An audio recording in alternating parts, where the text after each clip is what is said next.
The Onuha Brothers got out of jail and are already dominating the content space again. They were making 700k per month and are now doing 1 to 2 million per month just alone with their personal brands. I use the same strategy for my client Niklas Spellmeyer, who is the biggest e-commerce coach in entire Germany. We took his existing content and created over 40 reels this month alone with zero extra effort on his part, and we're now crushing it with the content game. As you can see, those are all the videos that we've done for him in this month, repurposed from existing content of him. Before we even dive into the entire content strategy, we need to understand why this even works. The problem we're facing is that there's too much competition in the personal brand space and everybody just posts the same POV, scripted, unauthentic videos, selling the same stuff, giving off the same value, making the market look completely oversaturated. And that leads to potential clients being extremely skeptical. In this video, I'll show you the exact same strategy that they use in order to create content that just dominates the entire market without spending hours a day scripting content or having to edit it on their side. The crazy thing is, it's only going to take you around 1 to 2 hours to completely set up the system and around 30 minutes a day to run this system. But before we just dive into the actionable steps, first let us have a quick look on their foundation of the content and what they are even doing. They post lifestyle content and not value content. They take controversial topics, they don't script their videos, they inspire, show their personality and sell the dream. And on the technical side, they never edit the video, they recreate their best videos and they learn how to rage bait. And this leads them to spend a very small amount of time on creating it, and it's very efficient as they're only focusing on high leverage tasks when it comes to creating content and getting in new sales. If you're watching this video, it means that you already are an entrepreneur, and as an entrepreneur you should always ask yourself, how can I make the most output with the least amount of time? And in this video we're exactly going over this strategy. But your problem right now is that you spend hours on finding ideas, scripting and editing the videos, and it takes you a shit ton of time and you get no results, leading to you being frustrated and feeling like you're only working on low leverage tasks, because right now you are literally doing it. But now we're going over the exact same steps that they used in order to stand out in an oversaturated coach market and how they are able to create such a high amount of content with only spending like 30 minutes a day on actually creating them on their side.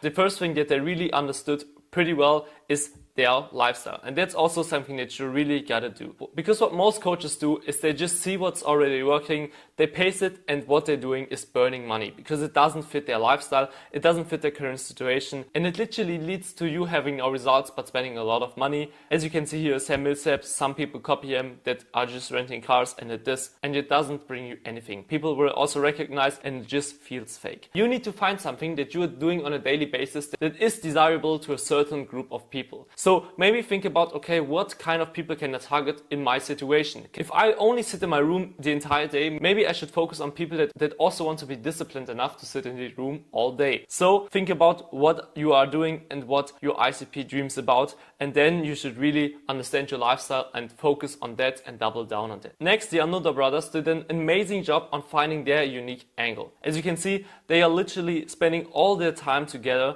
and it's not just because they're brothers or because they love each other so much. They understood the desire that people want to get rich together, and also the chances that more funny things happen when they are together is pretty high. They both have a different kind of person serving other people, which makes it very easy for the viewer to love them, because if you are a more extrovert person, you're gonna love Samuel, and if you are a more introvert person, you're gonna love Ruben. And exactly that's what they're doing. I don't tell you to get a twin brother, I tell you to get your unique angle and understand what things in your current situation you could double down that people would desire. For them, it's that they are twins and that they are getting rich together. The second thing is something that is very underestimated when it comes to creating content, and something that I also see very often when I start to work with new clients, that they don't have a branding doc. And when I ask new clients how they were able to work with editors in the past, they just tell me that they tell them everything, that they tell the editor everything about them again, or that they just leave it on the editor. But the reason you're not getting any kind of results from your content is because you are basically seeing the editor as a mighty person that knows everything about content, but in reality you need to turn them up, and that's by creating a branding doc. Now, what do I even mean by that? So what you should include in your branding doc, as it is in mine, is first your vibe and lifestyle that you really want to represent, what kind of quality or what kind of videos you want to have. For Ruben, for example, it's those high quality videos that are just lifestyle montages, And third of all, your morals. For example, for them it's clearly Jesus, or in particular the Christian belief. And that's something that you really gotta pay attention to. Just write down everything about your person, but also what you like on your content side, so that your editor automatically knows what they can work on, and that both of you save a lot of time. Because trust me, I've done the mistake of not doing this, spending a lot of time doing revisions and everything else. And especially when you're scaling your personal brand, you're gonna have more editors, and then you wish you would have started with a branding doc. So really pay attention to it and don't underestimate it. The third one is obviously finding an editor. Now the fourth one is finding a creative director. I will go more into detail why I think that an editor isn't enough. And let me tell you, finding a good editor can be a very easy done job if you do it right. I literally spent my first month of my agency just finding perfect editors, because I didn't know what I was looking for and what they needed to be. So first of all, I would always recommend working with people over the age of 18. And I can guarantee you that other people would say something else, but let me tell you why. Yes, if you're looking for people under the age of 18, they are most likely to be a talented person that wasn't found yet, and maybe they charge less. But if you have the budget to pay someone a little bit more, really look for people over the age of 18. First of all, they have a higher sense of responsibility. They are more likely to also want you to succeed, and they also understand your vision more, and they also have a lot of time more than an editor that is still going to school. And obviously, and as I said it already, you also need to pay them good, because if you don't pay them good, they will focus on other projects, will still edit your videos, yes, but they're going to be late on deadline, and they will not give you the results that you expect. So pay them good. And third of all, always look for editors with a portfolio. Also double check if it's actually their videos, because you don't want to do the mistake of thinking that it's their portfolio, give them 30 videos, pay them upfront 1,500, and then it's not the skill level that you expected. Trust me, I've been there, it was a big mistake. So really pay attention to looking for editors that have a portfolio, and also double check if it's actually their portfolio. So as you can see right now, we're literally focusing on actionable steps. So let's have a quick break. As you can see, we are literally focusing on the entire process that you need to follow. So please write down those things and actually implement it later. And if you're not writing it down, make a pause here, write down those things, and it will help you a lot by creating content. Because it's not just about filming yourself all day, it's by literally understanding yourself very good, your ICP, and also how you can dial in this process to save a lot of money. The fourth one is finding a creative director. So first of all, what is a creative director? Obviously, that's someone that creates something. Most of the time it would be films, but we are in the era where editors shouldn't just be people that edit, but also be creative. Because if you're only focusing on getting an editor, you're gonna have to spend a lot of time on training them, giving them ideas and everything else, and they will sometimes not get your vision. So train them up to be a creative director, so you spend less time on actually telling him what to do, but actually bringing him to get own ideas and making the video good itself. So really get a creative director that also is titled as one, or train them up to be one. And how you're gonna do is show him your vision and make it super clear. As I said, don't underestimate it. If your editor isn't doing a good job, chances are high it's your fault. Don't blame them. It's your fault if you didn't give them the right vision. Because if you saw that they were doing good in the past and now they are doing bad, it's super likely because you didn't give them the right vision, or you didn't show him enough what your vision is looking like. And the second one is teaching him viral formats. As you can see, Samuel Onuha or Ruben Onuha are posting a lot of POV videos or a lot of clipping videos. And do you really think those two people sit in their room thinking about what can I post? Obviously not. They have a big team behind them of creative directors and editors finding viral formats and recreating them for them. This video literally got over 1 million likes, and it's so simple. Those two people didn't have to do anything but just sitting in the plane, obviously eating caviar and stuff, but everything else was done by the creative director, finding a viral format that hit the nerve of the viewer, again, getting rich together. And this one got 1 million likes, not because for a reason, okay? Teach your creative director viral formats, show them where to find them and how they can find it, okay?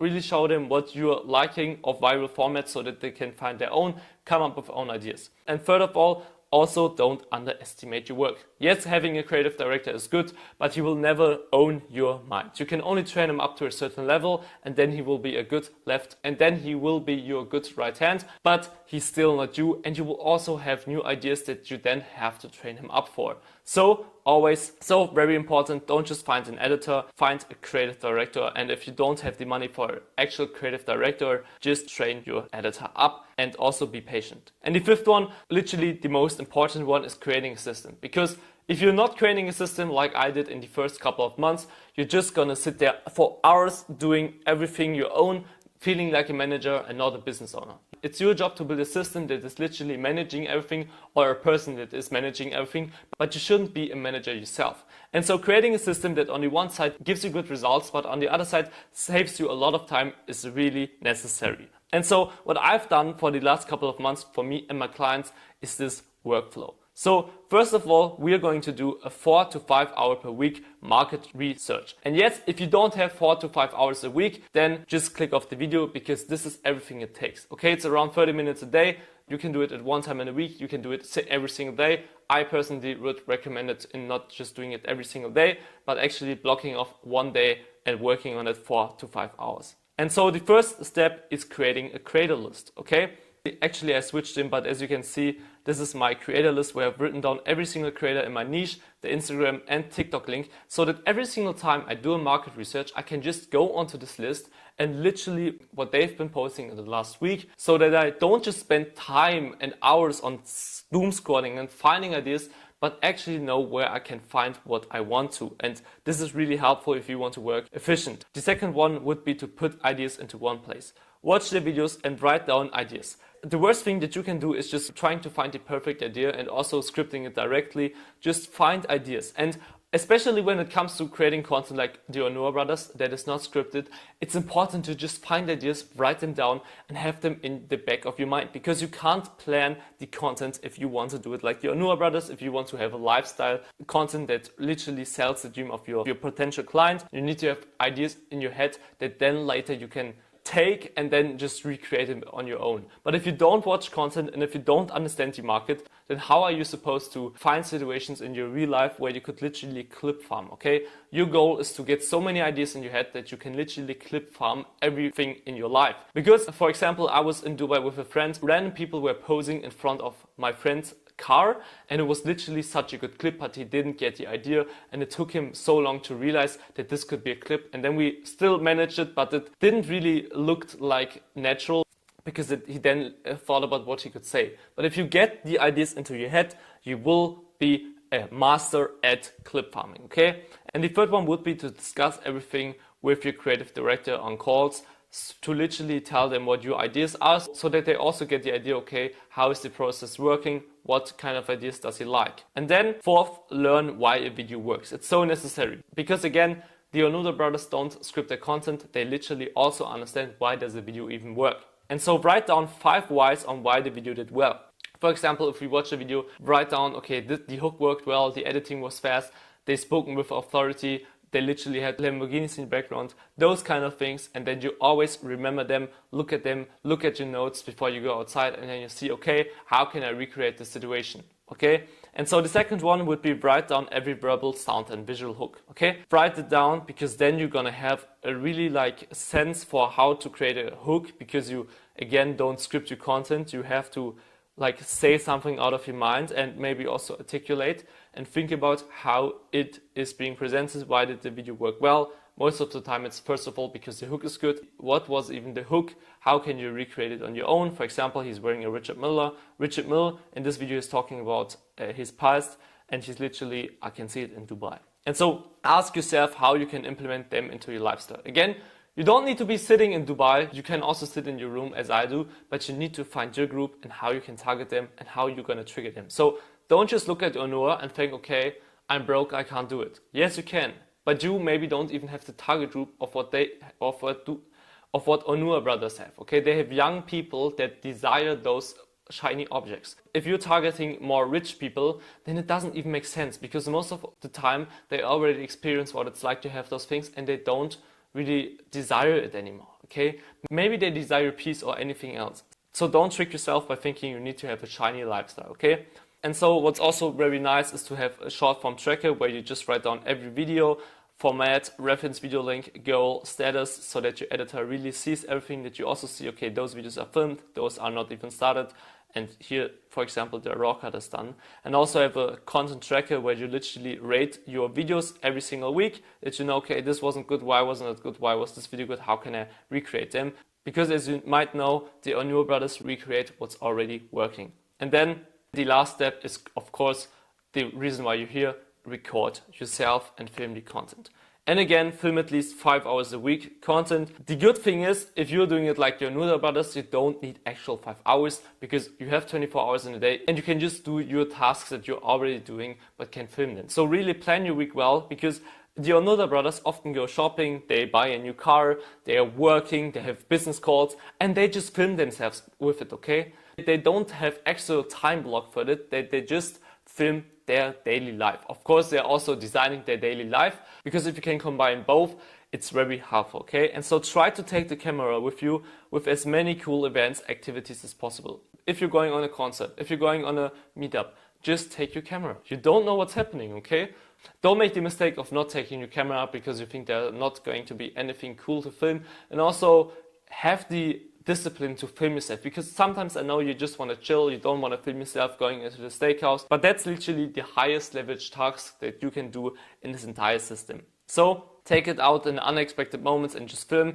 Remember some phrases or keywords for a hook, so that when you're here, for example, sitting like him, you can just bump a random hook and it's going well. Let's just have a quick look at this video so that we really understand why it worked well and what he did here, so that you can just copy it. Why don't you wear Icon if you have a brand yourself? Why you wear other brands? This is the most stupid thing I heard so much. Okay, so I think this is enough. Why don't you wear... It's like a normal conversation, but obviously he knows what he's doing. Why don't you wear your own brand? It's a controversial thing, he also says the name, and Room just instantly replies, this is the most stupid thing. Of course, it's not the most stupid thing, it's just a common question that everybody would have, but he's saying it's the most stupid thing, making it very controversial, making a good hook. And I can guarantee you that they really spend a lot of time on learning how to create a viral hook from their head. And so this is a really important step. And this was basically the entire system on how you can recreate an ecosystem like the Onuha Brothers to create content every single day, to really put out as much volume as you want, but also keeping quality and spending less than 30 minutes a day. I'm really proud of you that you watched this video till this very end. Please write down those things, implement them, because that's literally what you need to do. It's not enough to just watch the video, also go and implement those things. Thank me later, and we'll see us in the next video. My name is Finn, bye.